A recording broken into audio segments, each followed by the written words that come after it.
Chapter 6, Brendan Espinosa. Chapter 6, Brendan Espinosa. A prophet is not without honor, but in his own country and among his own kin and in his own house. That's a quote from the Bible, King James Version. It turns out this applies to YouTubers as well. Here I am, ready to shoot the greatest video in the history of humanity, and I can't get anybody to help me.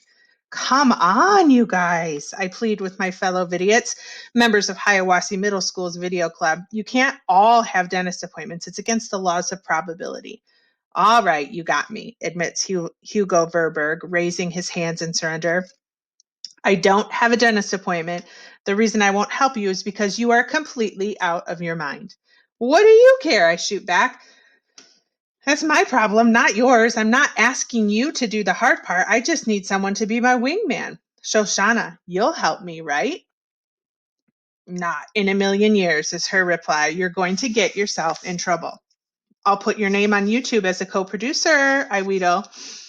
Oh, good, she draws. It'll help the cops spell my name right when we get arrested. I'm out. Brendan, and you'd be out too if you had any sense. So it's no. No from Hugo, no from Shoshana, no from Barton, no from the whole video club. Mauricia even suggests that I should see a mental health professional. I slum against my locker, watching them walk away, deserting me. Where's the loyalty? Where's the club spirit? Where's the fire of creativity? The betrayal stings, but mostly I hate to miss out on the idea. It could be the next thing that goes viral, but it can't go viral if it never gets made. I look around the crowded hall, kids loading up backpacks for dismissal. Do I know anybody? Actually, I know just about everybody, but none of them will meet my eyes. I'm not the most popular guy at school. I'm not sure why. I'm on the honor roll, the president of the video club, champion of the academic decathlon, 2 years running. Come to think of it, those are probably some of the reasons why kids are not lining up to ask what I'm doing after school today. Nobody even acknowledges my existence. Then, out of the passing parade, someone notices me hunkered down beside my locker. Oh man, it's Chase. That's all I need to put the finishing touch on this perfect afternoon. Bad enough I can't shoot my video. I don't need to hang by the waistband of my underwear off a peg in the girls' changing room. He pauses, frowning at me, as if he's trying to come up with where he remembers me from. It must be weird to walk around your own school knowing nobody when you should know everybody. A familiar face, even mine, must really stand out. The cafeteria, I supply. We almost had lunch together. I'm Brendan. His face relaxes into a sheepish smile of recognition. His arm sling is gone, and even his cuts and scrapes are fading. Chase, he introduces himself. I have to laugh. Everybody knows you. How can I forget the face that starred in so many of my nightmares? With Joel Weber gone, I might be next on the list of preferred targets. I should have told him my name was Harold, but it's too late now. On the other hand, the word is Chase is off the football team thanks to his head injury, and he certainly seems different than he was last year. Maybe that's because once you've cut a guy's chicken for him, he can never really be that scary again. So I try the impossible. Hey, Chase, are you busy this afternoon? He shrugs. What have you got in mind? I push my luck. I'm shooting this video to put up on YouTube, but I need a wingman. Can you help me out? Part of me is screaming, abort, abort! It's one thing to coexist in a world with people like Chase Ambrose. It's quite another to recruit the guy for something nobody else will touch. He never actually says yes. He just goes with me. I explain on the way. And when I tell him how the video is going to go, he doesn't even tell me I'm nuts. He just laughs and asks me if I'm kidding. Just because something is funny doesn't mean you treat it like a joke, I assure him. Comedy is serious business. If people are going to laugh at this, it'll be because we work hard and got it right. He actually seems to think that over. Yeah, I can see that, but I'm not the one who's going in, right? My doctor would freak out, not to mention my mom. Wow, Chase Ambrose has a mom. I always thought the popular people floated down to earth in a column of pure light from the great space arc. It's all me, I promise. You just have to work the camera too. We stop by my place to pick up the tricycle. Chase even takes it for a test drive on the street, practically cackling with mirth. I laugh too because he looks pretty funny. He's a tall guy, so as he pedals, his knees rise up to his ears.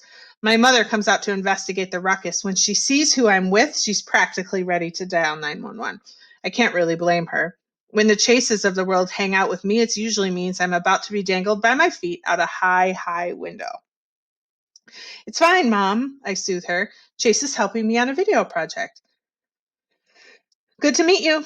Chase introduces himself politely, and she's tight-lipped. Oh, we've met. I get Chase out of there before Mom says something I'll regret. We head downtown, taking turns, alternately riding, pulling, and carrying the trike. Our destination, the shiny bumper car wash on Bell Street. I hand him the school flip cam, and he goes off to distract the attendants. Chase is even better than this for one of the vidiots because he's kind of a celebrity around town. Not just a star athlete, but the son of the last star athlete. Plus, everybody's heard about his accident over the summer. So, all the attention is on him. That leaves me free to sneak around the back and put on the headband with the other camera mounted on it, a weatherproof GoPro I brought from home. Sneaking ahead of the next car, I place the tricycle on the conveyor, bracing my wheels against the tire block that moves vehicles through the washing tunnel. Then I sit down on the trike, reach up to the camera, and hit record. My heart is pounding, and I'm tense with anticipation. This is it, the moment of truth. The conveyor pushes me, and the first blast of water hits. It's all I can do to keep from screaming. It's ice cold. Considering the research and planning I did to get ready for this stunt, it never occurred to me that they'd use cold water in a car wash. I take hot showers. Why wouldn't cars? The frigid blast has my heart beating so fast it's practically popping out of my head. I try to tell myself to get used to it, but it's not possible. I'm hyperventilating to the point where I can't get any air in, and just when I'm about to pass out and topple off the trike, the water stops. Gasping for breath, I glance over to the observation area. Sure enough, there's Chase filming. I experience a surge of relief. The only thing worse than going through this would be going through this for nothing. My reprieve is short-lived. The soap is next, pelting down on me like wet snow. They only know two temperatures in here, cold and colder. Two gigantic spinning brushes come at me on robotic arms. I'm vaguely aware that my glasses are gone. That's not important, though. I reach up and confirm that the GoPro is still strapped to my head. Out of the corner of my eye, which stings now from the suds, I see that Chase is still following along. He's hysterical with laughter, but the camera is steady in his hands. That's the main thing. The rinse cycle is next. More hyperventilating, followed by a blast of wind that threatens to hurl me off my tricycle. Actually, it's great. It's the dryer and it's hot. Even better, it means I'm coming to the end. There should be light at the end of the tunnel, but I can't make out much. I lost my glasses when the brushes did their thing. When the door lifts, I pedal out of there, nearly running over Chase. He never stops filming, not even when the manager turns off the machinery and comes to chew us out. Very stupid, Ambrose, he yells. Is this your idea of a joke? You could have gotten him killed, you know. This isn't the first time you've put people in danger in this town. I'm surprised you didn't have a few cherry bombs left over. I'm calling the cops. This isn't Chase's fault, I managed to croak. It's mine. I have very little strength left, but I have to speak up. The whole thing was my idea. It's my video project. I talked Chase into helping me. Brendan? The manager squints at me. I guess I'm not that easy to recognize, soaking wet and half dead. And my skin all slimy. I think I got a wax treatment in there somewhere. Is that you? Why would you do such a crazy thing? Well, I'm the president of the video club at Hiawassee Middle, I supply. Adults always cut you more slack if they think something is a project for school. It does the trick, especially when I promise to put an ad for the shiny bumper on the club's yearbook page. Sure, I get yelled at, but at least no one is talking about calling the cops anymore. The manager even sends one of his employees into the mechanism to rescue my glasses, which are undamaged except for a small crack in the right lens. We head back to my place. I'm riding the trike mostly because I'm too weak to stand. Chase carries the precious cargo, the two cameras with the footage on them. Sorry, Chase, I mumble, contrite. I didn't mean to get you in trouble. He cocks an eyebrow. Looks more like you got me out of trouble. Me out of trouble. All I did was tell the truth. The whole thing was my idea. That guy was ready to have me arrested, he insists. Well, I tell him, that's mostly because of your reputation. Oops. That is your old reputation. You know, for stuff you probably don't even remember doing. In my depleted state, I'm not thinking straight. I'm digging my grave with my mouth. He shakes his head. My reputation wasn't what made the difference. That was all yours. You must be somebody pretty special around here to get that kind of reaction from a guy who runs a car wash. I'm blown away. My record as nerd and goody two-shoes never seemed like much to me before. For sure, it didn't compare to Chase's. Athlete, bad boy, big man on campus. But it was my reputation, not his, that got us out of a jam back there. At my house, we managed to sneak upstairs without Mom getting a look at her baby boy in such a state of disrepair.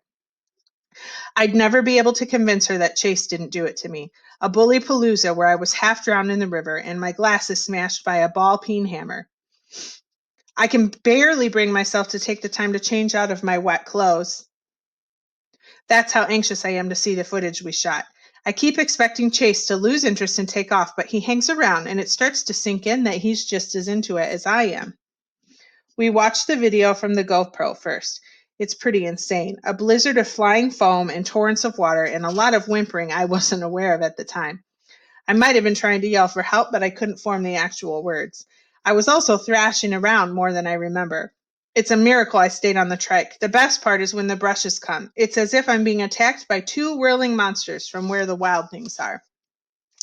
Next, we play Chase's footage from the viewing area next to the washing tunnel. There I am, clinging to the tricycle like it's the only thing keeping me from floating away into outer space. When the freezing cold water hits, my entire body writhes, belly dancer style, only at triple speed. And when the powerful dryer's on, you can actually see my skin pushed up against the bone structure of my skull. It's pure gold. And I have to say that a lot of credit for that goes to Chase. He's got a real knack for camera work. We laugh until we're falling over each other. It's definitely more fun to watch it than it was to go through it in real life. I show Chase how to piece the video together on the computer, intercutting footage from both cameras for maximum effect. For example, when you see the GoPro image flying all over the place and then jump to me jerking and flailing, struggling to keep my perch on the trike, it's even more hilarious because it explains why the picture inside the car wash is so wild and chaotic. Chase catches on quickly and adds some good suggestions of his own, like a split screen of both cameras when the spin brushes come on. At last, we set the whole thing up to music, Ride of the Valkyries, and upload the clip to YouTube. We give it a title, How to Clean Your Tricycle, Brendan Espinosa and Chase Ambrose, co-producers. I kid you not, he actually thanks me when I include him in the credits. We watch it on every device in the house, the computer, our phones, and an iPad. We even Chromecast it to the TV. It doesn't get old. If this video won't go viral, there's no justice in the world, or at least on YouTube. He's still laughing as I see him out. That might be the most fun I've ever had. I swear, he's like a kindergartner who's just been handed the world's most intricate balloon animal. Without thinking, I reply, How do you know? You've probably forgotten most of the fun you've had. He looks surprised for a few seconds, and I figure I'm about to get his book bag in the side of the head. Then he says, Good point, but it was still awesome. Me and my big mouth, I can't leave well enough alone. You know, we've got a video club at school, and you'd be a natural with your camera skills. We could really use you. That might be the dumbest thing I've ever said out loud. Chase Ambrose and his football buddies have made a career out of terrorizing kids just like the Vidiots. Recruiting him is like inviting a shark over for sushi. He grins at me. When's the next meeting?